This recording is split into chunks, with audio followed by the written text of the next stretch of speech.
تو یہ بھی سنت کے اندر داخل ہے۔ اور تیسری چیز جس کو ہم تقریر ابھی ہم نے کہا تھا کہ اللہ کے نبی صلی اللہ علیہ وسلم سے صادر ہونے والا قول یا فعل یا پھر آپ نے جس کسی کو بھی برقرار رکھا ہو ان کے اپنے کام پر، کس کو، ظاہر سی بات ہے کہ اللہ کے نبی صلی اللہ علیہ وسلم کے زمانے میں آپ کے ساتھ رہنے والے صحابہ اور صحابیات تھے، تو مطلب یہ ہے کہ آپ کے سامنے کسی صحابی نے کچھ کام کیا ہو یا کوئی بات کی ہو اور اسے سن کر یا دیکھ کر اللہ کے نبی صلی اللہ علیہ وسلم نے خاموشی اختیار کی ہو، سکوت اختیار کیا ہو یا اس کی تعریف کی ہو، تو اس کو کہا جاتا ہے تقریر رسول، یعنی کہ آپ کے سامنے کچھ کہا جائے یا کیا جائے، اسے دیکھ کر یا سن کر آپ نے خاموشی اور سکوت اختیار کیا ہو یا اس کی تعریف بھی کی ہو۔ تو یہ تین قسم کی، یوں سمجھیے کہ سنت جس کو ہم کہہ رہے ہیں، تو یہ تینوں سنت کی اپنی جگہ پر ایک طرح سے قسم ہے بذات، یعنی کہ سنت کی حقیقت کے اعتبار سے یہ تین قسمیں، سنت قولیہ، سنت فعلیہ اور سنت تقریریہ، تقریر کے بعد تقریریہ بول کے اس کو کہا جاتا ہے۔ تو آپ سمجھ گئے ہوں گے، قول سے تو واضح ہے آپ سے صادر ہونے والے اقوال، آپ کا کلام، اور فعل سے مراد آپ نے جو جو کام کر کے دکھائے تو وہ سب اس کے اندر داخل ہیں، اور سنت تقریریہ کا مطلب یعنی کہ آپ کے سامنے صحابہ صحابیات میں سے کسی نے کوئی کام کیا ہو، اسے دیکھ کر آپ خاموش رہے ہو، یا کسی نے کچھ کہا ہو اسے سن کر آپ خاموش رہے ہوں، یا اس کی آپ نے تعریف کی ہو اور اس کو اچھا جانا ہو، تو یہ سنت کی ایک تیسری قسم ہے۔ اور یہ تینوں اپنی جگہ پر برابر کہ حجت، مصدر، ایسا نہیں کہ اللہ کے نبی صلی اللہ علیہ وسلم کا قول ہے تو بس ہم اس کو مانیں گے، آپ کا فعل ہے تو اس کو ہم نہیں مانیں گے، یا سنت تقریریہ جسے آپ بتا رہے ہیں ہم اس کو نہیں مانیں گے، ایسی کوئی بات نہیں ہے، بلکہ یہ ہر چیز اپنی جگہ پر بالکل سنت ہی کی قسم کہلاتی ہے، اور تینوں کا برابر کا درجہ ہے، یعنی کہ حجت کے اعتبار سے۔ سنت تقریریہ، اس کی ایک دو مثال میں آپ کے سامنے دیتا ہوں، دیکھیے کہ اللہ کے نبی صلی اللہ علیہ وسلم کے زمانے میں دو صحابہ سفر پر نکلے ہوئے تھے اور راستے میں نماز کا وقت ہو گیا اور ان دونوں کو پانی نہیں ملا، تو دونوں نے تیمم کیا اور نماز ادا کر لی۔ ابھی اس نماز کا وقت باقی تھا کہ اتنے میں ان کو پانی مل گیا، تو ان دونوں میں سے ایک صحابی نے پھر سے وضو کر کے اسی نماز کو دہرایا، اور دوسرے صحابی نے ایسا کام نہیں کیا۔ دونوں واپس لوٹے اور اللہ کے نبی صلی اللہ علیہ وسلم کے سامنے آ کر اپنا حال بیان کیا، تو اس وقت اللہ کے نبی صلی اللہ علیہ وسلم نے فرمایا کہ سے جو آدمی تیمم کر کے نماز پڑھ لیا اور پانی ملنے کے بعد وضو کر کے اس نماز کو دہرایا نہیں، تو ان سے آپ نے فرمایا اصبت السنہ واجزأتک صلاتک، کہ بھائی آپ سنت کے مطابق آپ نے کام کیا اور آپ کی وہ نماز آپ کے لیے کافی ہو گئی۔ اور جن صحابی نے نماز دہرائی تھی ان سے مخاطب ہو کر آپ نے فرمایا کہ آپ کو ڈبل اجر ملے گا۔ ظاہر سی بات ہے کہ ایک مرتبہ جب فرض ادا ہو جائے تو دوبارہ اسی فرض کو فرض ہی کی نیت سے تو ادا نہیں کر سکتے ہیں، ہمیں بتایا بھی گیا ہے کہ کبھی کبھی ایسا ہوتا ہے کہ آپ اپنی نماز پڑھ چکے ہوتے ہیں کسی مسجد میں یا تنہا کہیں اکیلے تھے، اور بعد میں آپ کو کسی مسجد میں جانا ہوا اور وہاں آپ دیکھ رہے ہیں کہ ابھی نماز ہو رہی ہے، کیونکہ بہت ساری مساجد آگے پیچھے وقت کے ساتھ نماز ادا کرتی ہیں لوگ وہاں پر، تو آپ نے یہی بتایا کہ آپ جب وہاں نماز ہو رہی ہو تو اس میں شامل ہو جائیں کہ آپ کی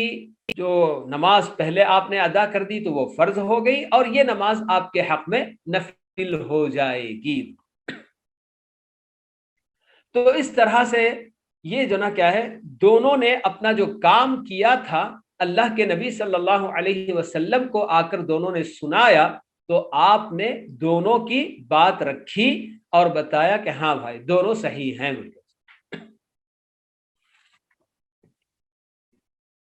جی تو اب ہمارے سامنے بات واضح ہو گئی کہ سنت جب ہم یہاں پر کہتے ہیں تو جس کے اندر قول، فعل اور تقریر تینوں چیزیں، سنت قولیہ، سنت فعلیہ اور سنت تقریریہ، یہ تینوں سنتیں یہاں پر ہمارے سامنے آ رہی ہیں۔ یہ گویا سمجھیے کہ سنت کی یعنی کہ حقیقت کے اعتبار سے تین قسمیں ہیں۔ یہاں آپ لوگوں نے ہو سکتا ہے کہ حدیث کی تعریف میں کچھ اور باتیں بھی آپ نے سنی ہوں گی کہ اللہ کے نبی صلی اللہ علیہ وسلم کے اخلاق یا پھر آپ کی خلقی کچھ صفات وغیرہ، یعنی آپ کا حلیہ وغیرہ جو بتایا جاتا ہے تو وہ بھی سب حدیث کے اندر تو آتی ہیں، مگر ہاں جی خلقی اور خلقی یہ جو نا جو صفات آپ کی ہیں اور آپ صلی تو اللہ علیہ ان وسلم کو کی بھی شمائل حدیث میں ضرور شامل۔ جی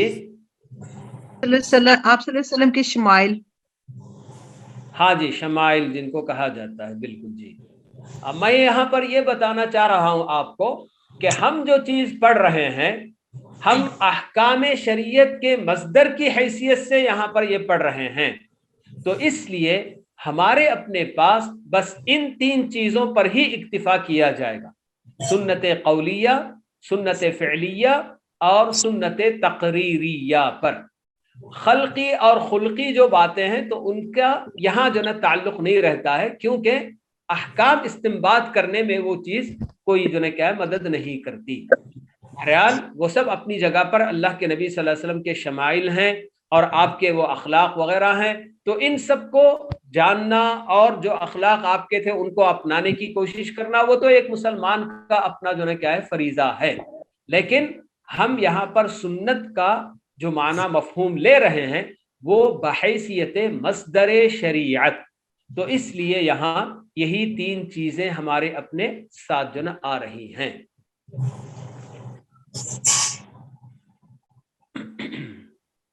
تو اب یہ جو سنت رسول صلی اللہ علیہ وسلم، اچھا یہاں ایک اور چیز بھی آپ کو میں بتا دوں کہ سنت ہمارے اپنے پاس ہم نے ابھی یہ معنی اس کا معلوم کیا ہے، لیکن فقہائے کرام کے نزدیک سنت احکام شریعت کا ایک جو نا کیا ہے ایک قسم ہے۔ احکام شریعت جو ہم معلوم کر چکے ہیں اس سے پہلے، فرض یا واجب یا مندوب یا مستحب اور مباح، مکروہ، حرام وغیرہ، تو یہ جو مندوب یا مستحب جس کو کہا جاتا ہے اسی معنی میں سنت کا بھی استعمال کرتے ہیں فقہائے کرام۔ سنت کا مطلب یعنی کہ وہ فرض سے کم درجے کی چیز جس کا کرنا ضروری نہیں ہوتا مکلف پر، بلکہ کرنے پر اجر ملے گا اور نہ کرنے پر اس کو کوئی گناہ نہیں ہوگا، تو یہ سنت جس کو ہم کہتے ہیں تو یہ ایک جو نا دوسرے معنی میں وہاں استعمال کرتے ہیں وہ لوگ، یعنی حکم کی حیثیت سے مندوب یا مستحب کے معنی میں سنت استعمال کرتے ہیں۔ اچھا یہاں ایک اور چیز میں آپ کو یہ بھی بتا دوں کہ سنت کا یہ معنی زیادہ تر لوگوں کے ذہنوں میں ہوتا ہے، جو فقہاء کرام بتاتے ہیں، یعنی کہ جس کے کرنے پر آدمی کو اجر ملے گا اور نہ کرنے کی صورت میں کوئی گناہ نہیں ہوگا، جو لیتے ہیں، اس معنی کو ہی لوگ زیادہ تر اپنے ذہن میں رکھتے ہیں۔ اسی وجہ سے کچھ وہ کام جو اللہ کے نبی، ابھی ہم نے سنت کا معنی، لغوی معنی ہم نے معلوم کیا طریقہ کے معنی میں، ٹھیک ہے، ایک تو وہ ہوا، اور دوسرا ہم نے یہ معنی معلوم کیا جو اصطلاح کے اندر، یعنی اللہ کے نبی صلی اللہ علیہ وسلم سے صادر ہونے والا قول، فعل یا تقریر، اور تیسرا معنی ہم نے فقہا کی اصطلاح میں معلوم کیا جو کہ مندوب یا مستحب کے معنی میں ہے۔ تو یہاں پر کچھ لوگ کنفیوژن کر لیتے ہیں کہ ایسے کچھ کام کہ جن کام کا حکم کے اعتبار سے دیکھا جائے تو وہ فرض اور واجب ہوتا ہے، مگر چونکہ نام اس کو سنت کا دے دیتے ہیں تو سمجھتے ہیں کہ ہاں یہ ایسا کام ہے کہ جس کے کرنے پر اجر ملتا ہے اور نہ کرنے پر کوئی گناہ نہیں ملتا۔ جیسے عام طور پر جی کہا جاتا ہے کہ داڑھی رکھنا سنت ہے، تو سنت کا وہاں کی جو معنی لوگ جو بولتے ہیں سنت رسول، تو کیا مطلب ہے اس کا؟ یعنی کہ آپ کا طریقہ، یہ جو لغوی معنی میں سنت یہاں استعمال کرتے ہیں، لیکن حکم کے اعتبار سے داڑھی رکھنے کا کیا حکم ہے کہ وہ فرض ہے۔ ایک مرد اگر ہے تو اس مرد کے اوپر داڑھی رکھنا فرض ہے، مومن پر، لیکن لوگ اس کے اندر سنت کا نام دے کر یہ کہنے لگتے ہیں ارے داڑھی رکھنا سنت ہی تو ہے، کوئی رکھ لیا تو اس کا کام یعنی کہ اجر ملے گا، اور نہ رکھنے کی صورت میں کوئی گناہ نہیں ہوگا، ہلکا اس کو جو نا لے لیا کرتے ہیں۔ تو یہ بہت بڑی غلطی ہے، ایسی بات نہیں ہے۔ تو سنت کے یہ الگ الگ جو ڈیفینیشنز ہیں، اس کو ذرا ذہن میں رکھنا چاہیے کہ کہاں کس معنی میں کیا جو نا لوگ استعمال کرتے ہیں۔ اچھا، اب میں آگے بڑھ رہا ہوں یہ بتانے کے لیے کہ سنت ہمارے لیے حجت ہے کہ حجت نہیں ہے، مصدر اس کو ہم تسلیم کریں گے کہ نہیں کریں گے۔ حجیت سنت، سارے مسلمانوں کا اس بات پر اتفاق پایا جاتا ہے کہ اللہ کے نبی صلی اللہ علیہ وسلم سے جو قول صادر ہوا ہو یا کوئی فعل صادر ہوا ہو یا آپ نے کسی کو کسی کام پر یا بات پر برقرار رکھا ہو، اور ساتھ ہی ساتھ آپ کے اس قول یا فعل یا اس تقریر میں شریعت بتانا مقصود ہو، شریعت ہی کے بتاتے ہوئے آپ نے کوئی بات بتائی ہو یا کوئی کام عملی طور پر کر کے دکھایا ہو، یا کسی صحابی یا صحابیہ کو کچھ کرتے کہتے سن کر دیکھ کر خاموش رہے ہو، اور مقصود وہاں پر شریعت بتانا رہا ہو اور اس میں آپ کی پیروی کرنا رہا ہو، تو ایسی سنت ہمارے لیے حجت ہے، مصدر ہے، اس پر سب کا اتفاق ہے۔ عفواً شیخ دوبارہ تھوڑا سا ہاں جی میں بتا رہا ہوں، ہاں میں آپ کو بتایا ہوں ابھی کہ سنت یعنی کہ یہاں اللہ کے نبی صلی اللہ علیہ وسلم کا قول یا فعل یا تقریر، یہ تین باتیں تو ہیں، ٹھیک ہے۔ اب جو چیز میں ایڈ کر رہا ہوں وہ کیا ہے کہ آپ نے یہ جو قول کہا ہو یا فعل کر کے دکھایا ہو یا کسی اور کو آپ نے دیکھ کر سن کر خاموشی اختیار کی ہو، اس کے پیچھے مقصد آپ کا کیا ہونا تھا؟ شریعت بتانا۔ شریعت بتانے کے غرض سے آپ نے جو کہا ہو، جو کیا ہو، اور جسے دیکھ کر سن کر خاموشی اختیار کی ہو، یہی ہمارے نزدیک سننے کے مصدر ہے، اور اس کی پیروی کرنا ہی ہمارے اوپر لازم ہے۔ آگے میں آپ کو بات بتاؤں گا کہ بسا اوقات اللہ کے نبی صلی اللہ علیہ وسلم سے کچھ ایسی باتیں ہوتی یا ایسا کام ہوتا ہے کہ جس میں شریعت بتانے کے لیے آپ نے وہ نہیں کیا، بلکہ بحیثیت انسان کی جیسی ضرورتیں ہوتی ہیں تو ویسے آپ جیسے کہ سو گئے، نیند آنے پر سو جانا، بھوک لگنے پر کھانا، پیاس لگنے پر پانی پینا، تو یہ ایسے کام ہیں کہ اسے آپ ایک انسان کی حیثیت سے انجام دیتے ہیں، نبی ہونے کی وجہ سے کرتے بول کے نہیں۔ تو اس لیے ان دونوں میں فرق کرنے کے لیے اہل علم یہ بات بتاتے ہیں کہ اللہ کے نبی صلی اللہ علیہ وسلم کا قول یا فعل یا تقریر آپ بحیثیت نبی آپ نے وہ کیا ہو یا کہا ہو۔ شیخ السلام علیکم، کیا اس بات میں یہ چیز داخل ہے جیسے کہ آپ نے بولا کہ آپ صلی اللہ علیہ وسلم نے بحیثیت بشر کچھ چیزیں کی ہیں، جیسے کہ ایک حبشہ کے کچھ غلام آئے ہوئے تھے،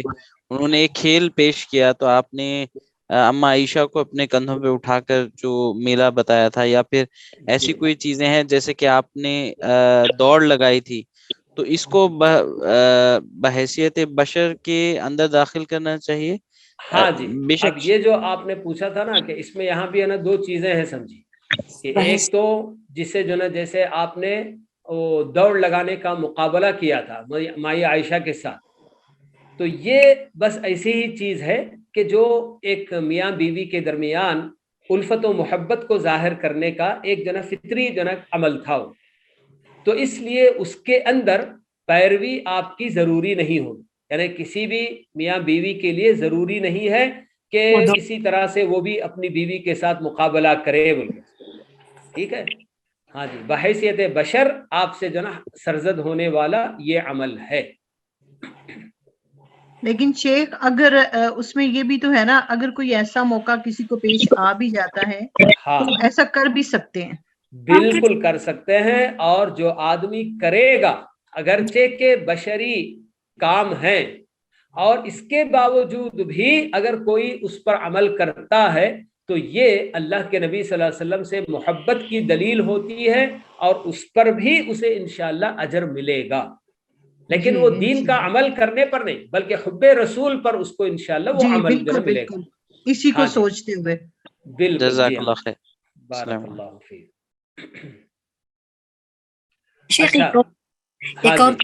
کہ نبی کریم صلی اللہ علیہ وسلم جب مکہ سے مدینہ ہجرت کر کے گئے تو اس وقت جو وہاں کے کچھ انصار کسان جو ہے ان لوگوں نے بتایا کہ ہم لوگ کھجور کو اس طرح کرتے ہیں جس سے پیداوار بڑھتی ہے، تو آپ صلی اللہ علیہ وسلم بولتے ہیں کہ مت کرو، تو اس طرح تو میں اصل میں جناب تھوڑا سا اب اس کو یہ کرنے کے لیے، ورنہ میں آگے بتانے ہی والا ہوں ساری باتیں، جس کے اندر میں نے ایک چھوٹا سا ٹاپک آپ لوگوں کو دیا کہ اللہ کے نبی صلی اللہ علیہ وسلم کی ہر سنت پر عمل کرنا ضروری ہے کیا، تو اس میں انشاءاللہ یہ ساری چیزیں دو تین باتیں ہیں جو انشاءاللہ میں تفصیل سے وہاں بتاؤں گا انشاءاللہ۔ بشری تقاضا تھا، ہاں جی، ہاں جی، بشری تقاضا نہیں بلکہ وہ ایک جو ہے تجربے کی بات ہے، اس کو کہا جاتا ہے تجربہ کی طرح۔ ہم بتاتے ہیں نا کہ دنیاوی معاملات میں اگر میں کچھ یہ کر دوں عام انسان۔ ہاں جی، ہاں جی، ہاں جی۔ اچھا، تو یہاں میں نے آپ لوگوں کے سامنے ایک بات یہ بتائی کہ آپ کے قول یا فعل یا تقریر کے پیچھے شریعت بتانا مقصود رہا ہو، اور اسی کے ساتھ ساتھ ایک جو اہم چیز ہے وہ کیا ہے کہ آپ کی وہ بات یا آپ کا وہ فعل یا آپ کی وہ تقریر ہم تک صحیح سند کے ساتھ منتقل ہوئی ہو، تو تبھی وہ ہمارے لیے حجت ہے۔ یہ سب چیزیں آپ لوگ حدیث کے درس کے اندر پڑھ ہی رہے ہوں گے کہ حدیث کی قبولیت کے لیے سند بہت اہم چیز ہوتی ہے، پورا ڈیپینڈ سند ہی پر ہوتا ہے کہ اس کو روایت کرنے والے لوگ کیسے ہیں، ائمہ، حفاظ، متقنین، جی ایسے لوگ ہیں یا پھر ایسے لوگ کہ جن پر بھروسہ نہیں کیا جا سکتا۔ تو اسی لیے یہ جو سنت ہمارے لیے حجت ہے تو اس کے لیے یہ دو چیزیں ضروری ہیں، ایک تو آپ سے بحیثیت نبی یعنی شریعت بتانے کے ارادے سے آپ نے وہ بات کہی ہو یا وہ کام کر کے دکھایا ہو یا وہ تقریر آپ کی رہی ہو، اور دوسری شرط حجت ہونے کے لیے، سنت رسول، حدیث رسول کی حجت ہونے کے لیے کہ وہ حدیث، وہ سنت ہم تک بالکل صحیح سند کے ساتھ منتقل ہوئی ہو۔ تو ایسی صورت میں سارے مسلمان یہی کہتے ہیں کہ جو حدیث اللہ کے نبی صلی اللہ علیہ وسلم سے صحیح سند کے ساتھ ہم تک پہنچی اور اس کے پیچھے مقصد بھی شریعت بتانا ہی رہا ہو، تو پھر وہ ہمارے لیے بحیثیت شریعت کے مصدر بالکل اس کو ماننا لازم ہے۔ تو اس کا مطلب یہی ہوگا کہ اس طرح کی حدیثوں سے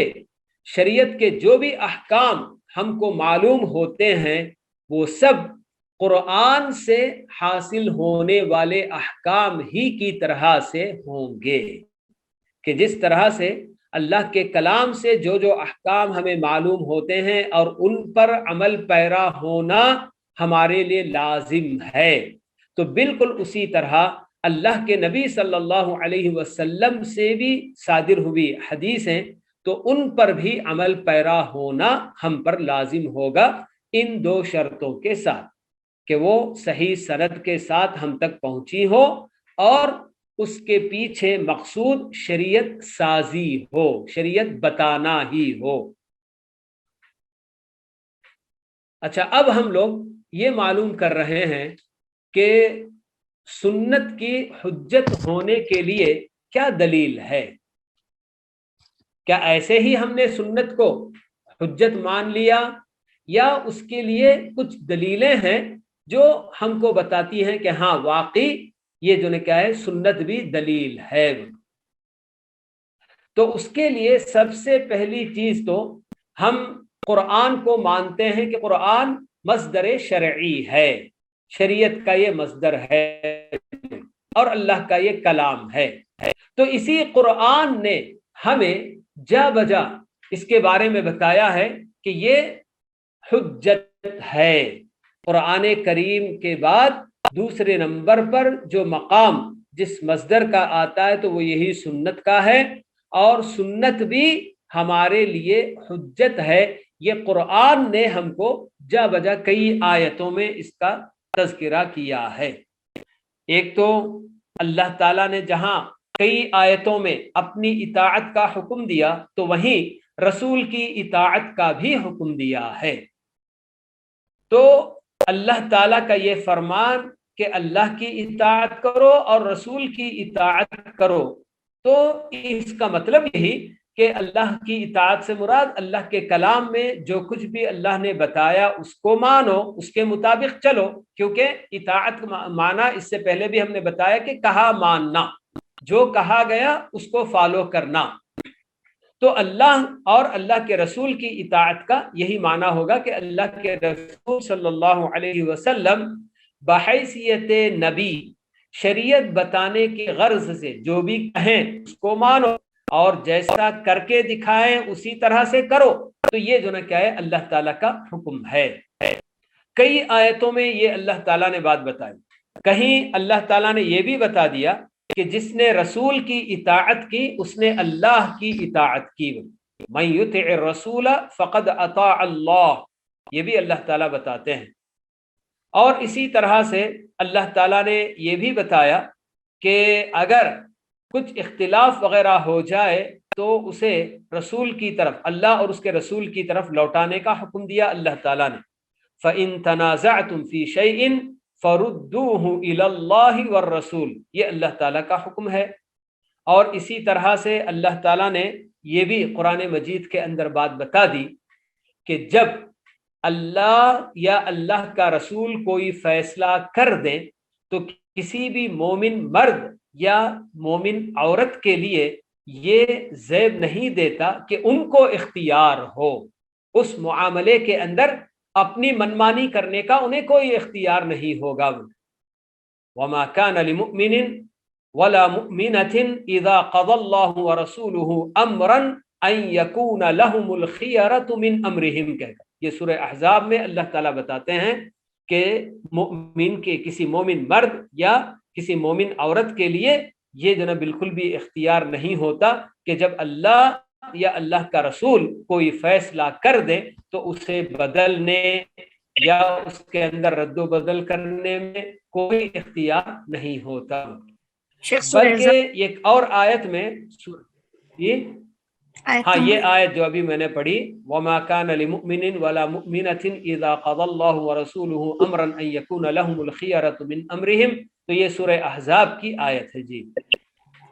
اور اسی طرح سے سورہ نساء کے اندر بھی اللہ تعالیٰ یہ بتاتے ہیں کہ فَلَا وَرَبِّكَ لَا يُؤْمِنُونَ حَتَّى يُحَكِّمُوكَ فِي مَا شَجَرَ بَيْنَهُمْ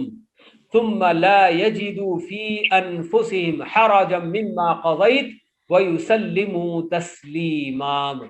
یہاں تو بہت بڑی بات اللہ تعالیٰ نے بتا دی. قسم کھا کر اللہ تعالیٰ بتاتے ہیں کہ تمہارے رب کی قسم یہ مومن نہیں ہوں گے، یعنی ایمان کی نفی کرتا ہے اللہ تعالیٰ ان لوگوں سے جو اللہ کے رسول کی بات کو نہیں ماننا چاہتے ہیں، تسلیم نہیں کرنا چاہتے. اللہ تعالیٰ بتاتے ہیں کہ یہ لوگ مومن نہیں ہوں گے یہاں تک کہ یہ آپ کو اپنے جو بھی جھگڑے وغیرہ ہوتے ہیں اس کے اندر آپ کو حکم نہیں بنائیں گے، یعنی آپ کا فیصلہ نہیں لیں گے، تو اس وقت تک یہ مومن نہیں ہوں گے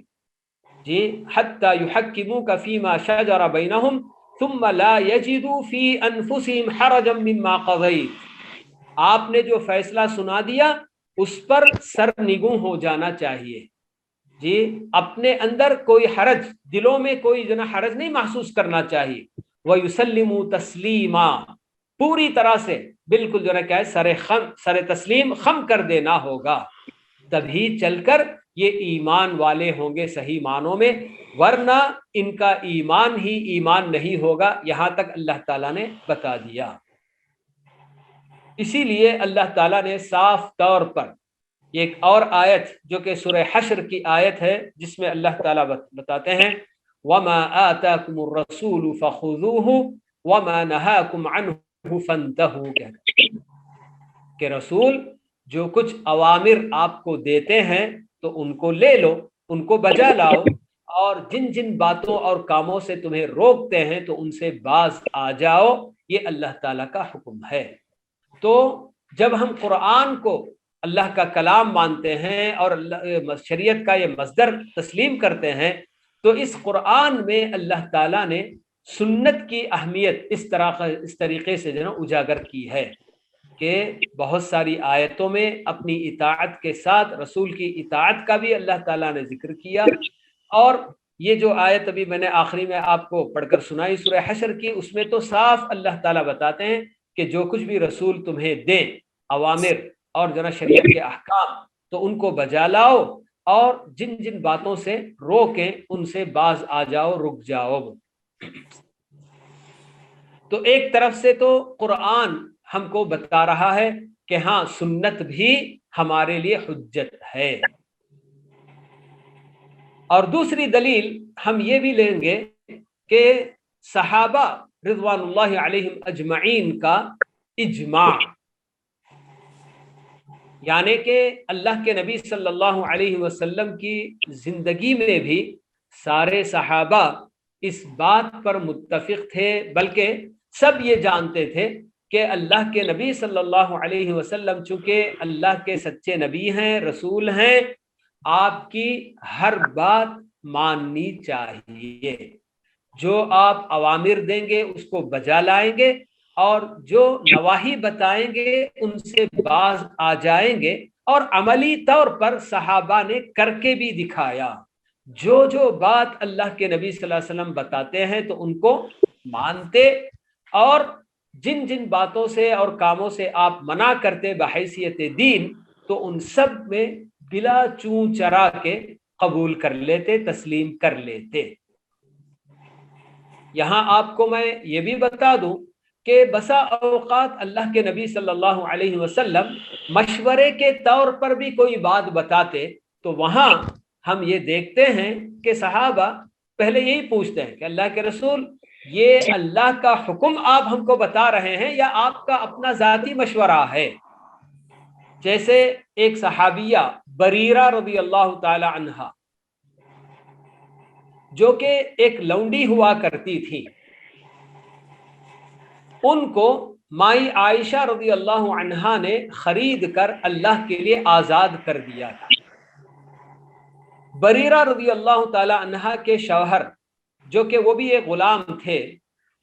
تو شریعت اسلامیہ آزادی کے بعد عورت کو اختیار دیتی ہے کہ وہ چاہیں تو اپنے اسی شوہر کے ساتھ جو غلام ہے رہنا چاہیں رہ لے، یا پھر چونکہ عورت آزاد ہو گئی اور اس کا مقام اور مرتبہ بڑھ گیا اور شوہر ابھی غلام ہی ہے، تو ایسی صورت میں عورت چاہے تو اس سے جدائی اختیار بھی کر سکتی ہے۔ تو یہی معاملہ بریرہ رضی اللہ تعالی عنہا کے ساتھ جب پیش آیا اور وہ آزاد ہو گئی، اور ان کے شوہر مغیث ان کا نام تھا، ذرا کالے کلوٹے بھی تھے وہ، تو اپنی بیوی سے بہت محبت کرتے تھے اور وہ یہ نہیں چاہتے تھے کہ بیوی ان کو چھوڑ جائیں۔ ابن عباس رضی اللہ تعالیٰ عنہ بیان کرتے ہیں کہ مدینے کی گلیوں میں مجھے یاد ہے کہ میں دیکھا کرتا تھا مغیث کو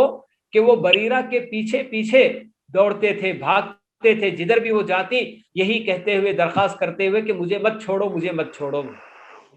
تو ایسے میں اللہ کے نبی صلی اللہ علیہ وسلم خود ان کو مشورہ دیتے ہیں کہ تم جو ہے کیا ہے مغیث کو اپنا لو۔ تو بریرہ یہی سوال کرتی ہیں، اللہ کے نبی یہ آپ کا بحیثیت نبی حکم ہے کہ آپ اگر حکم دے رہے ہیں تو پھر اس کو جو ہے کہ میں مان لوں، یا پھر آپ کہیں یہ مشورہ تو نہیں دے رہے ہیں؟ تو اللہ کے نبی صلی اللہ علیہ وسلم بتاتے ہیں کہ نہیں نہیں، یہ میرا بس ذاتی مشورہ ہے، چاہے تو تم قبول کرو نہ کرو۔ تو بریرہ کہتی کہ نہیں، مجھے مغیث کے ساتھ رہنا نہیں ہے۔ لیکن بحیثیت نبی دین کے طور پر جو کچھ بھی بات اللہ کے نبی صلی اللہ علیہ وسلم بتاتے صحابہ کو، تو سب کے سب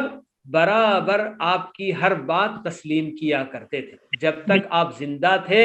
تو کہیں کسی صحابی کے تعلق سے ہم ایک بھی واقعہ ایسا نہیں جو نا سنتے ہیں، دیکھتے ہیں، پڑھتے ہیں کہ انہوں نے اللہ کے نبی صلی اللہ علیہ وسلم کے کسی حکم کی خلاف ورزی کی ہو، اوامر بجا لانے میں یا نواہی سے اجتناب کرنے میں۔ اور آپ کی وفات کے بعد بھی صحابہ نے کبھی یہ نہیں سمجھا یا یہ نہیں سوچا کہ اللہ کے نبی کی اطاعت بس آپ کی زندگی تک ہی محدود ہے،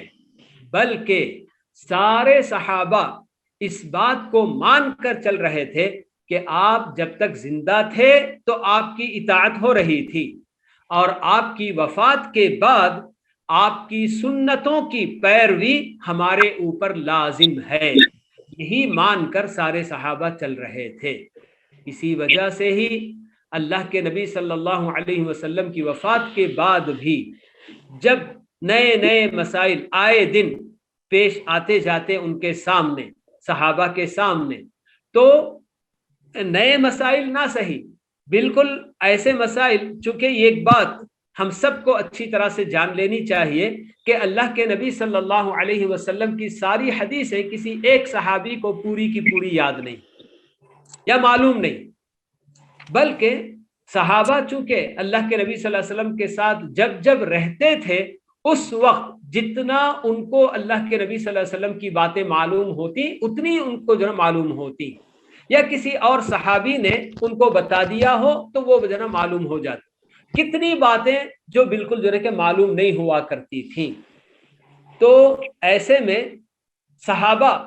جب بھی کوئی بھی بات ہوتی اور ان کے پاس شریعت کا حکم انہیں نہیں معلوم ہوتا اس مسئلے کے بارے میں، چاہے نیا مسئلہ ہو یا پرانا مسئلہ، تو وہ لوگ سب سے پہلے قرآن مجید میں تلاش کرتے، ابو بکر کی بات ہو یا عمر کی بات ہو، یہی بتایا گیا کہ یہ لوگ سب سے پہلے قرآن کریم میں حکم تلاش کرنے کی کوشش کرتے، اس میں مل گیا فوراً اسی کے مطابق عمل کرتے، اگر نہیں ملتا تو پھر اللہ کے نبی صلی اللہ علیہ وسلم کی سنت میں تلاش کرنے کی کوشش کرتے، جتنا ان کو معلوم ہوتا۔ مجھے جو باتیں اللہ کے نبی کی معلوم ہیں کہیں اسی میں اس قضیے کا، اس مسئلے کا حل تو نہیں ہے۔ جب نہیں ملتا تو دوسرے اور صحابہ سے جا کر پوچھتے، ہاں بھائی کسی کے پاس اس مسئلے کا کوئی علم ہے کیا؟ اللہ کے نبی صلی اللہ علیہ وسلم نے کچھ بات بتائی یا کوئی عمل آپ نے کر کے دکھایا ہو جس کو کسی نے دیکھا ہو بتائیں تو ہم اس کو جو نا اپنائیں گے. جس کسی کے پاس اس طرح کی کوئی بات ہوتی اور وہ بتا دیتے تو پھر اس پر اس کے مطابق جو نا عمل ہو جاتا. تو یہ صحابہ کرام کا اجماع تھا کہ اللہ کے نبی صلی اللہ علیہ وسلم کی اطاعت صرف آپ کی زندگی تک محدود نہیں بلکہ آپ کی وفات کے بعد بھی آپ کی سنتوں کو فالو کرنا اور اس کے مطابق شرعی احکام بتانا اور اس پر سب عمل کرنا، یہ سب ہر مسلمان کا فریضہ ہے. وہ یہ سب مان کر چل رہے تھے. تو وہی ساری باتیں ہم مسلمان بھی اپنائیں گے اور قیامت تک آنے والے مسلمانوں کا بھی یہی عقیدہ ہونا چاہیے کہ ہاں اللہ کے نبی صلی اللہ علیہ وسلم کی وہ ساری سنتیں جو صحیح سند کے ساتھ ہم تک پہنچی ہیں اور جن کے پیچھے شریعت بتانا ہی مقصد تھا، تو وہ سب ہمارے لیے حجت ہیں اور ہم ان سے احکام شریعت لیں گے. اچھا، اس کے بعد ایک اور عقلی دلیل بھی ہم کو یہاں پر ملتی ہے سنت کو حجت ماننے کے لیے. وہ کیا دلیل ہے؟ ہم سب اچھی طرح سے جانتے ہیں کہ اللہ تعالیٰ نے قرآن مجید کے اندر دین کے بہت سارے احکام تو دیے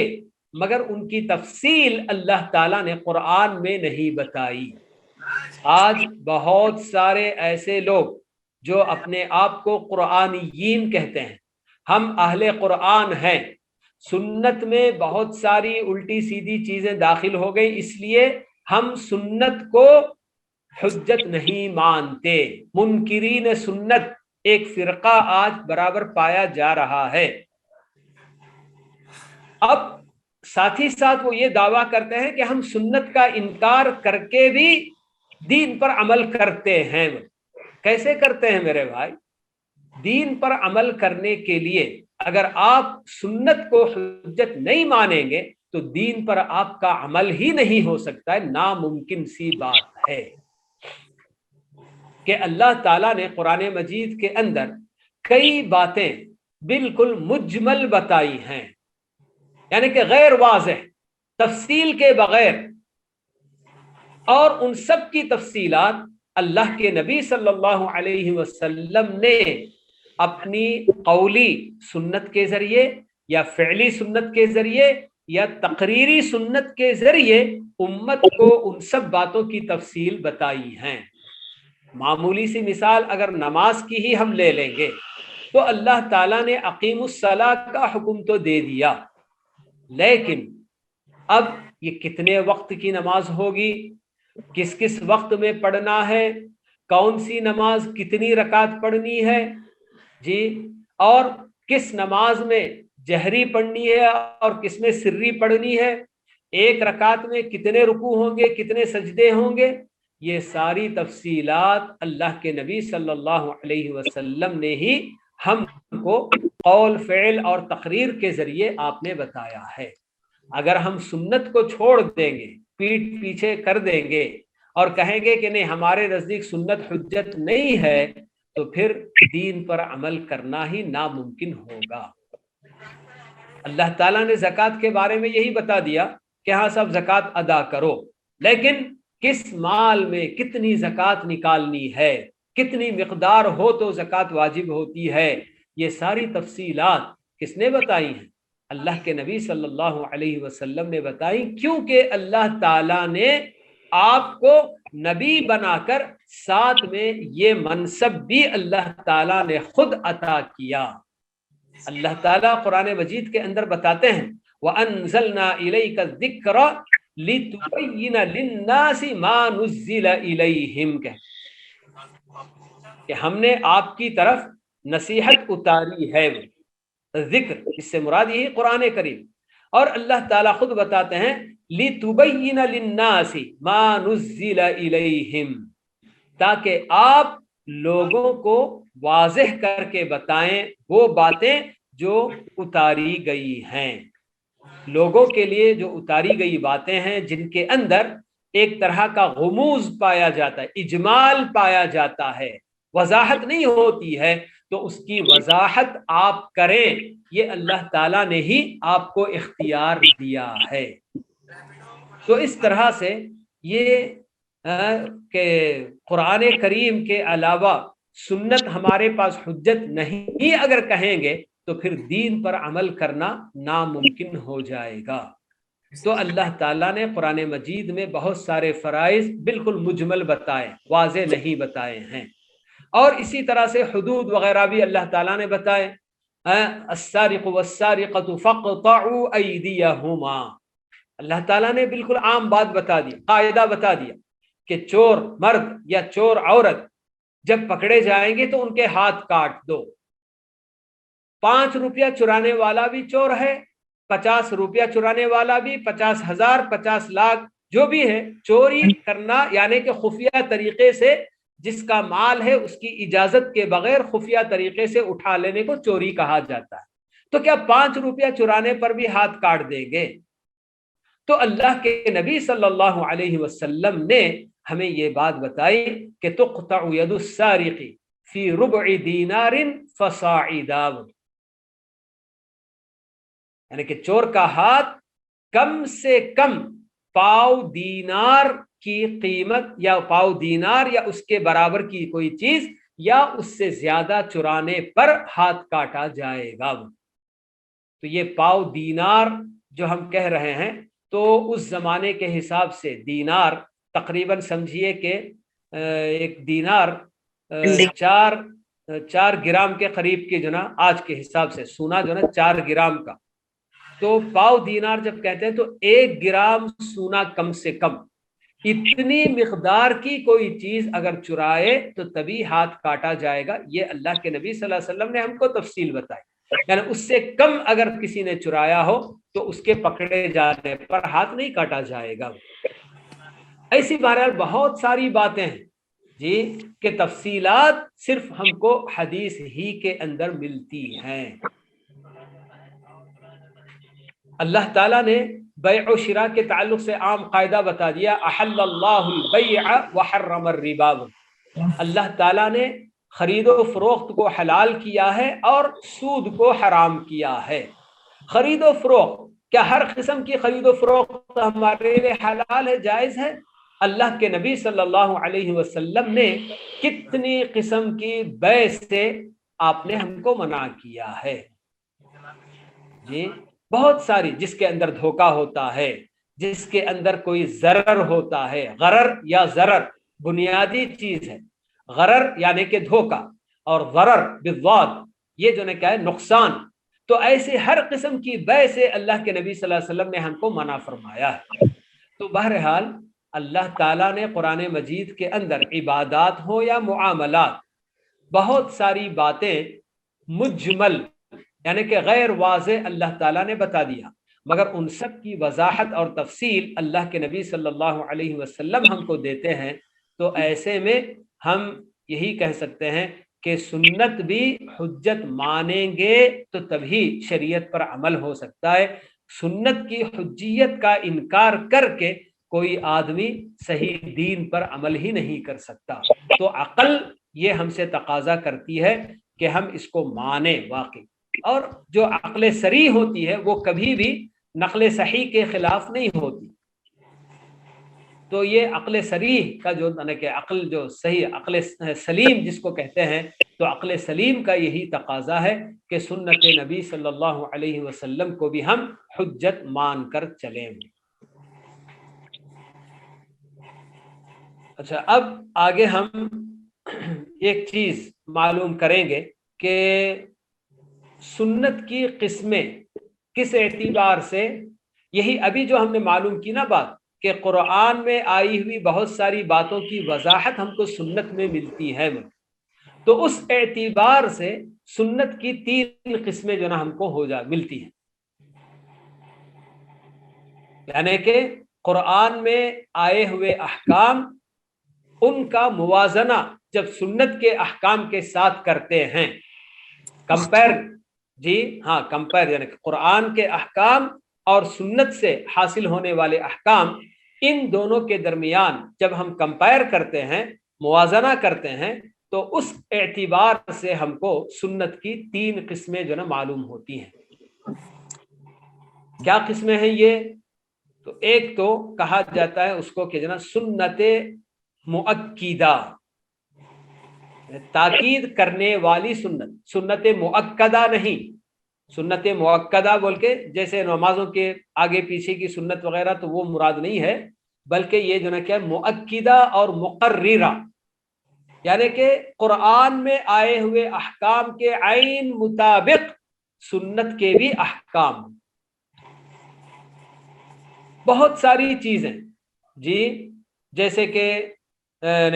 قرآن کریم میں اور جو نا کیا ہے سنت کے اندر آئے ہوئے جو احکام ہیں، تو ان کے اندر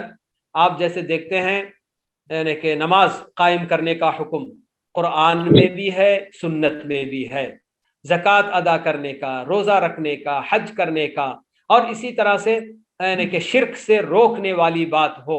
یا پھر جھوٹی گواہی، یا ماں باپ کی نافرمانی، یا پھر ناحق کسی کو قتل کرنا، ایسے کتنے امور اور کتنی باتیں ہیں کہ قرآن میں بھی وہ بتائی گئی ہیں اور سنت میں بھی ہو بہو ویسی ہی باتیں بتائی گئی ہیں۔ تو جو سنت قرآن کے احکام کے برابر آئی ہوئی ہے تو ایسی سنت کو ہی سنت مؤکدہ، یعنی کہ قرآن میں آئے ہوئے احکام کی مزید تاکید کرنے والی سنت۔ گویا کہ اس طرح کی باتوں میں قرآن کی بھی دلیل ملتی ہے اور سنت کی بھی دلیل ملتی ہے، یہ ہم جو نا کہیں گے۔ اور دوسری قسم ہوگی سنت کی سنت مفسرہ، مفصلہ یا مفسرہ، لیکن قرآن کے اندر جو باتیں غیر واضح بیان کی گئی ہیں، مجمل بیان کی گئی ہیں، تو ان کی تفصیل بیان کرنے والی سنت اور ان کی وضاحت کرنے والی سنتیں۔ تو بہت ساری چیزیں ابھی ہم نے جیسے مثالیں معلوم کی تھی کہ کتنی ایسی باتیں ہیں جن کو قرآن میں مجمل بیان کیا گیا ہے، تو ان کی وضاحت اور ان کی تفسیر سنت میں ہم کو ملتی ہے۔ تو ایسی سنتیں کیا کہلائیں گی؟ سنت مفصلہ یا مفسرہ۔ یہ 2 قسمیں ہوئی، اور تیسری قسم جو ہم معلوم کرنے جا رہے ہیں تو یہ ایسی سنت جو قرآن میں اس کے بارے میں سکوت اختیار کیا گیا ہے۔ گویا یہ ایسے احکام ہیں جو صرف سنت سے ہم کو معلوم ہوتے ہیں، قرآن میں ان کا کوئی تذکرہ نہیں ہے۔ تو ایسی سنت جو نیا حکم بتانے والی، جو کہ قرآن میں نہیں ہے، تو ایسے حکم اس کو بھی جو ہے کیا ہے سنت ہی کہا جائے گا، اور اس سنت کو بھی ماننا ہمارے لیے لازم ہے، کیونکہ اللہ تعالیٰ نے ہم کو بتایا کہ وَمَا يَنطِقُ عَنِ الْهَوَىٰ إِنْ هُوَ إِلَّا وَحْيٌ يُوحَىٰ، کہ اللہ کے نبی صلی اللہ علیہ وسلم شریعت بتاتے ہوئے جو بھی کہتے ہیں تو وہ آپ اپنی جانب سے نہیں کہتے، بلکہ وہ اللہ تعالیٰ کی بات ہم کو بتاتے ہیں۔ شیخ اس میں کوئی اس قسم کو کوئی مطلب نام دیا ہے؟ اس کو جو نا کہا جاتا ہے، بس اس کو ہے نا سنت منشیہ بول کے، منشیہ عربی زبان میں یعنی کہ فاؤنڈیشن دینے والی بول کے سنت، ایسا حکم جو کہ قرآن میں نہیں ہے اسے ثابت کرنے والی سنت بول کے۔ شیخ ایگزامپل؟ ہاں جی، ابھی دیتے ہیں، بالکل ایگزامپل آپ جانا چاہتے ہیں تو جیسے اللہ تعالیٰ نے قرآن مجید کے اندر ایک مرد کن عورتوں سے نکاح نہیں کر سکتا، اس کی تفصیل سورہ نساء کے اندر اللہ تعالیٰ نے بتائی، حرمت علیکم امہاتکم و بناتکم و اخواتکم کہہ کر یہ اس آیت کے اندر کئی عورتوں کا اللہ تعالیٰ نے ذکر کیا ہے، اور آخر میں اللہ تعالیٰ نے یہ تو بتا دیا وَأَن تَجْمَعُوا بَيْنَ الْأُخْتَيْنِ، کہ 2 سگی بہنوں کو بیک وقت کوئی آدمی اپنے نکاح میں نہیں رکھ سکتا۔ تو اللہ کے نبی صلی اللہ علیہ وسلم ہم کو یہ بتا رہے ہیں کہ ایک آدمی کسی عورت اور اس کی پھوپھی یا اس کی خالہ کو بھی ایک ساتھ نکاح میں نہیں رکھ سکتا. تو ایک عورت اور اس کی پھوپھی یا ایک عورت اور اس کی خالہ، ان دونوں کو ایک ساتھ نکاح میں اپنے نہیں رکھ سکتا. تو یہ ایک نیا حکم ہے جو اللہ کے نبی صلی اللہ علیہ وسلم نے ہم کو بتایا. اور اسی طرح سے اللہ کے نبی صلی اللہ علیہ وسلم ہم کو بتاتے ہیں کہ جتنے بھی کوچلی والے جانور، درندے، کل ذی ناب من السباع وکل ذی مخلب من الطیر، پرندوں میں جو پنجے رکھنے والے پرندے، خونخوار پرندے اور خونخوار جانور جن کی کوچلی ہوتی ہے، سامنے کے دانت جو نکیلے دانت، بسا اوقات آپ لوگ دیکھیں گے کہ یہ شیر، چیتا،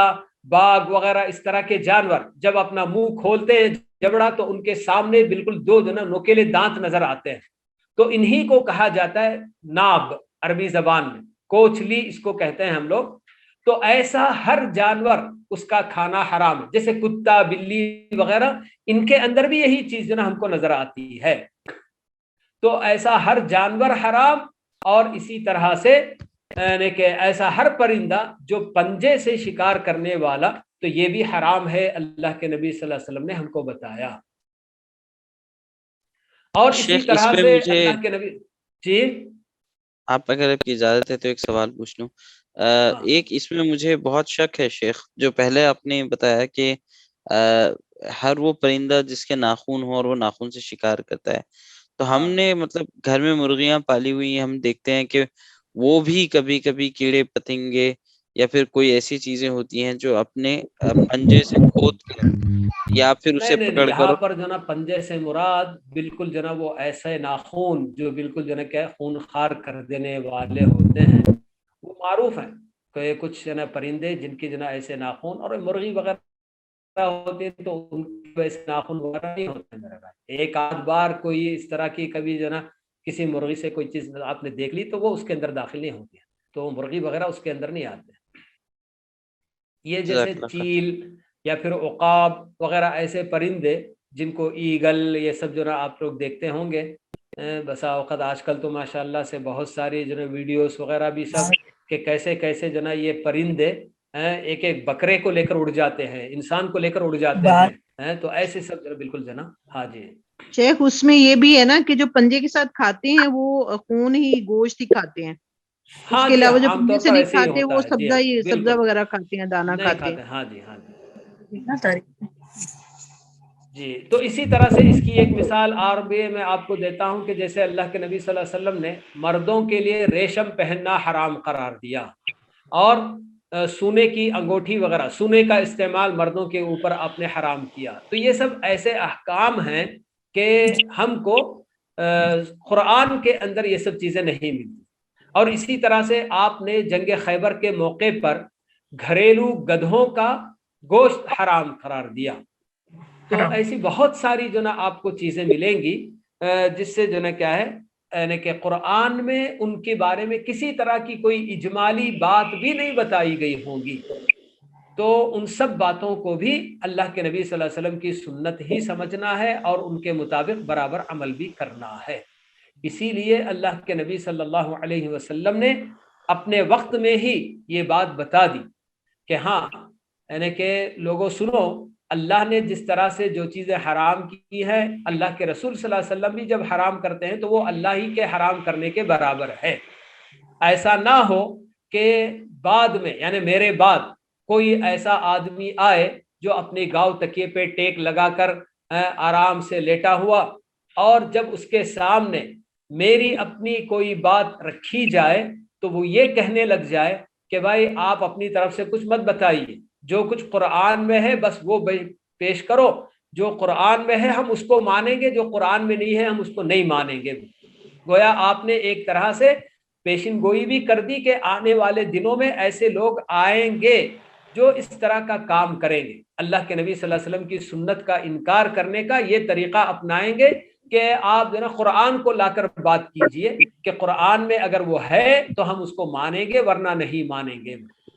تو بات ایسی نہیں ہے. اللہ کے نبی صلی اللہ علیہ وسلم کی یہ سنت ہے، چاہے وہ قرآن کے حکم کی تاکید کرنے والی اور اسی کے برابر مطابق بتانے والی باتیں ہوں، یا قرآن کی اجمالی باتوں کی تفصیل کرنے والی سنتیں ہوں، یا پھر قرآن میں جو احکام آئے ہی نہیں ہیں ان کو اثر نو بتانے والی سنتیں ہوں، تو ہر طرح کی سنت جب وہ صحیح سند کے ساتھ ہم تک پہنچ جائے اور شریعت کا وہ حصہ ہو تو ان کو ماننا ایک ایک مسلمان کے اوپر بالکل ضروری ہوتا ہے۔ باقی میں جناب کو باتیں نہیں بتاؤں گا جو یعنی کہ سنت متواترہ اور یا اخبار احاد وغیرہ کے تعلق سے۔ آج میں اپنی آخری بات بس یہ بتانا چاہوں گا کہ میں نے آپ لوگوں سے وعدہ کیا کہ ابھی یعنی کہ اللہ کے نبی صلی اللہ علیہ وسلم کی سنتیں یعنی آپ کے اقوال اور افعال میں سے کون سی چیز شریعت کا حصہ نہیں بنتی، یعنی کہ کس میں آپ کی پیروی ہمارے اوپر لازم نہیں ہے۔ تو اس میں سب سے پہلی چیز یہی کہ بحیثیت بشر آپ سے جو بھی کام سرزد ہوئے، کہیں بیٹھنا، کہیں سے اٹھ جانا، چلنا، سونا، کھانا، پینا، تو ایسے کام یہ سب جو کیا ہیں شریعت میں یعنی کہ شریعت کا حصہ نہیں۔ ایک تو وہ باتیں ہیں کہ جن کو آپ نے شریعت کے طور پر ہم کو بتایا کہ کھاتے ہوئے کیسے کھانا چاہیے، داہنے ہاتھ سے کھانا چاہیے، بسم اللہ بول کر کھانا چاہیے، شریعت سکھاتے ہوئے آپ نے جو باتیں بتائیں وہ تو شریعت کا حصہ ہے، لیکن آپ کا خود وہ کھانا اور یہ کرنا یہ جو کیا ہے شریعت کا حصہ جو نہیں۔ نیند آ گئی تو آپ سو گئے، تو ایسی صورت میں آپ کا وہ سونا شریعت کا حصہ نہیں ہے۔ تو بحیثیت انسان، بحیثیت بشر آپ سے جو بھی کام ہوئے ہیں تو وہ کام ہمارے لیے واجب الاتباع نہیں ہے۔ اور دوسری چیز جو کام آپ سے بطور تجربہ دنیاوی معاملات میں بطور تجربہ آپ سے جو بھی باتیں ہوئی ہیں یا جو بھی کام ہوئے ہیں تو ان کاموں میں بھی آپ کی پیروی ضروری نہیں ہوتی۔ جیسے کوئی بہن بتا رہی تھی کہ اللہ کے نبی صلی اللہ علیہ وسلم جب مدینہ تشریف لائے ہجرت کر کے مکہ سے، وہاں آپ نے انصار صحابہ جو کہ کھیتی باڑی کرنے والے زراعت پیشہ لوگ تھے، وہ ان کو معلوم ہے کہ وہ کس طرح سے زراعت کی جاتی ہے کیا ہے، اور مکے سے آنے والے جو بھی صحابہ وہ لوگ زراعت سے کوئی تعلق ہی نہیں رکھتے تھے، وہ لوگ تو تجارت پیشہ تھے، بس ان کو تجارت کرنا آتا تھا۔ اللہ کے نبی صلی اللہ علیہ وسلم جب مدینہ پہنچے اور وہاں آپ نے انصار صحابہ کو تشقیق یعنی کہ وہ عمل تلقیح کا عمل جو کرتے ہوئے آپ نے دیکھا۔ تلقیح کا مطلب کیا ہوتا ہے؟ جیسے اللہ تعالیٰ نے خود قرآن میں یہ بات بتائی ہے کہ ہر چیز کا جوڑا اللہ نے بنایا ہے، میل اور فیمیل، تو بالکل اسی طرح سے پودوں کے اندر بھی، درختوں کے اندر بھی اللہ تعالیٰ نے یہ چیز بنا رکھی ہے، اور جب ان دونوں کا ملاپ ہو صحیح معنوں میں پھل وغیرہ بہتر انداز میں جو ہوتا ہے۔ اب یہ کبھی اللہ تعالیٰ قدرتی طور پر کرا دیتے ہیں اور کبھی لوگوں کو معلوم ہوتا ہے کہ درختوں میں سے کون سا درخت میل ہے اور کون سا فیمیل ہے، تجربہ رکھنے والے جانتے ہیں تو وہ خود جو کیا یہ عمل کراتے بھی ہیں۔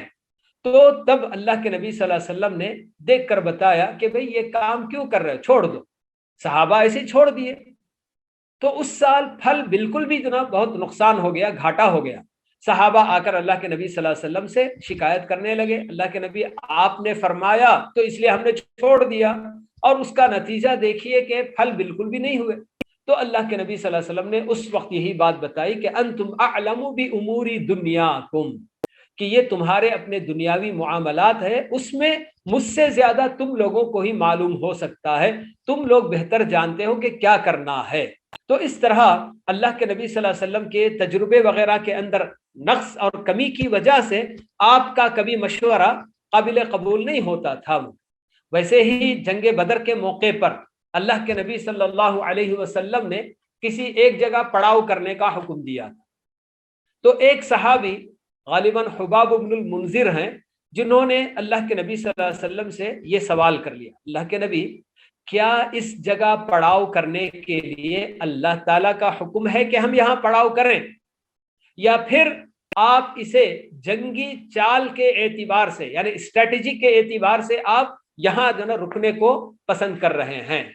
تو اللہ کے نبی صلی اللہ علیہ وسلم نے فرمایا کہ نہیں، یہ اللہ کا حکم نہیں ہے، بلکہ میرا اپنا خیال ہے کہ یہاں ہم کو پڑاؤ کر لینا چاہیے. تو پھر وہ صحابی مشورہ دیتے کہ نہیں اللہ کے رسول، یہ ہمارے پڑاؤ کی جگہ نہیں ہو سکتی، ہمیں اور آگے جانا ہے،